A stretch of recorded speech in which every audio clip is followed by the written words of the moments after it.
J-Code is a partnership between 13 U.S. agencies, FBI, DEA, postal investigators, HSI, and IRS from the operational side. We work Darknet drug investigations. We search for who is selling illicit drugs online. So that could be opioids involving fentanyl, Oxycontin pills. We also see heroin, meth, cocaine, you name it, whatever drugs, illicit drugs are available, they're probably being sold on the Darknet. We focus on the vendor side of it here in the US, but the marketplace themselves and often the infrastructure is located overseas, heavily in European countries, and so we work a lot with our Europol partners. If you know where to navigate to, and you're able to find these different marketplaces, and there are several of them up and running at any given time, you can peruse through and search different categories, drugs and opioids being one of them. And the way that it appears on your screen looks very professionally done. These vendor pages will list what they're selling, how much it costs, pictures. They have ratings from customers, how fast they got their products, and obviously the prices.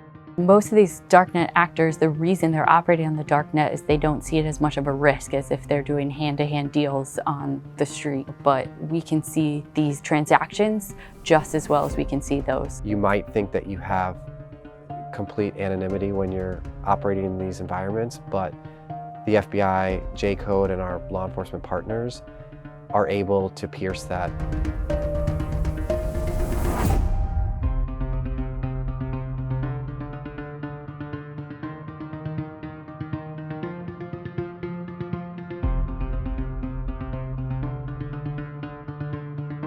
The individual who was responsible purported to be able to press thousands of pills a day. So you can imagine the frequency and the amount of drugs that are being able to be made and how fast they can be shipped out.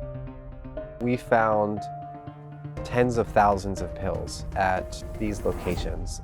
Some of them were rainbow colored, they call them Skittles, and those are purposefully marketed for teens and kids.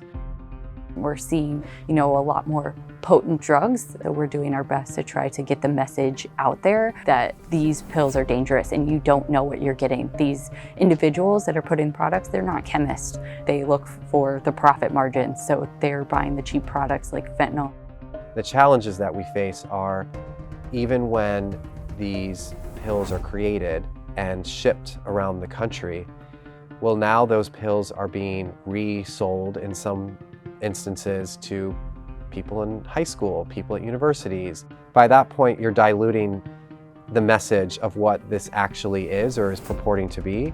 So oftentimes some of the questions we get are, why would drug traffickers be selling pills to people that would kill them? And that's not the point. That's not the idea, or that's not the intent. The intent is to provide something that's so strong that these people get addicted. But when the messaging gets changed over time from drug trafficker to Darknet vendor to reseller to the local high school kid who's handing them out, who knows what you might be taking, and so that's where the danger lies.